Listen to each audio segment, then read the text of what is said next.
Pride Month has become an exhausting, fire hose-like stream of propaganda, as every major corporation dutifully rainbow flags its logo and joins in the chorus of government organizations, media outlets, and educational institutions celebrating America's very own Holy Month. And this has also become the ideal time to advance the latest and greatest cause. To push whatever LGBTQ plus micro-identity that needs to become the non-stop topic of conversation for the rest of the year. But this year's attempt to advance the ratchet produced a discussion that was particularly heinous.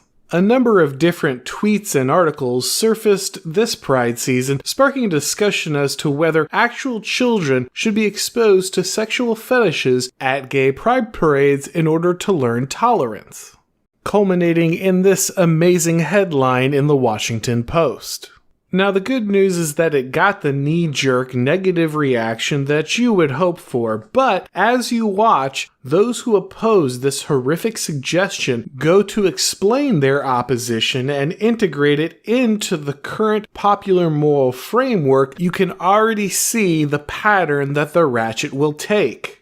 First, progressives characterize this as a fringe position. No one's really saying this. Come on, it's like one article somewhere, it's not a big deal. Then, after the idea has had some time to sit in the popular consciousness, the next step is for progressives to go ahead and frame this as an issue of removing stigma. You see, children will need to grow up to become tolerant adults. They will need to understand how to tolerate this kind of lifestyle, and therefore it's important for them to learn about it early to reduce the chances of them becoming some kind of bigot when they get older. Once the general populace has become okay with children being exposed to this kind of thing, the next step is to characterize any opposition to the sexualization of children as some kind of bigotry, some kind of violence.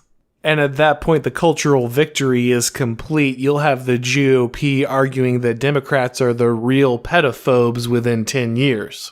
And I guarantee you this is coming. The same rhetorical pattern that got us from gay marriage to trans kids in only 8 years is working its magic on the popular consciousness right now. And every time the opponents of this stuff walk away from the public discussion flabbergasted, amazed that they keep losing, but the answer is really simple. To have this conversation is to lose it. To debate these positions is to grant them legitimacy.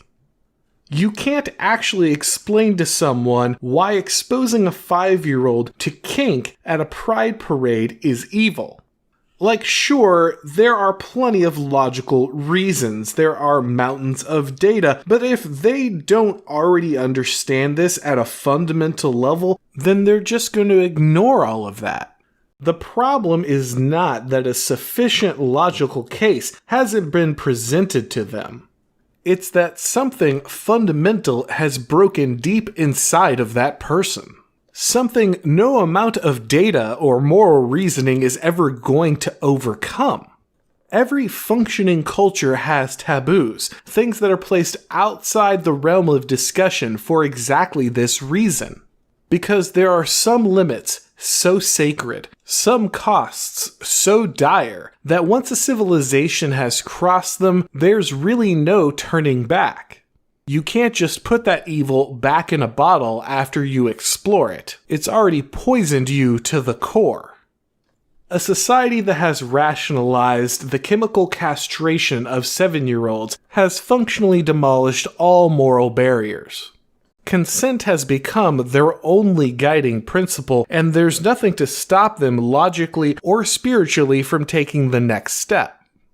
As we watch this propaganda get pushed to younger and younger audiences to the point where it's become ubiquitous with children's programming, many people have asked me, what is the end goal of all this? Where do I think that this is going? What is the final step in this complicated master plan?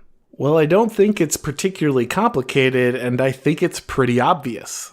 There's really only one sexual taboo left. There's really only one place we as a culture are not yet ready to go. The logic of consent as the only moral value being applied to children only goes in one direction. There's only one final destination for this train. And God help us all when it gets there.